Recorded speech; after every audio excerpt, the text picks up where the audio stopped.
आ से अनार।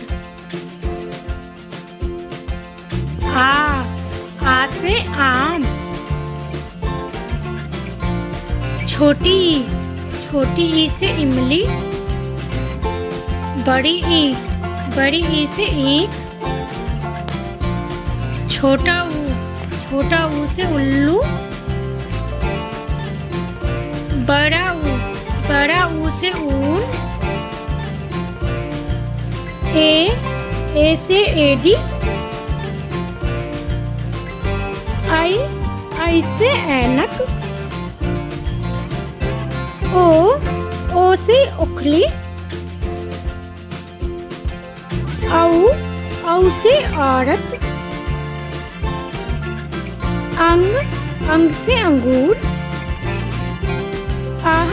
आ है खाली। बच्चों बजाओ ताली। क से कबूतर। ख से खरगोश। ग से गमला।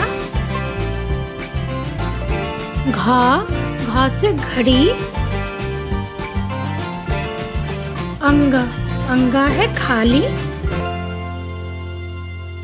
बच्चों बजाओ ताली। Please subscribe my YouTube channel.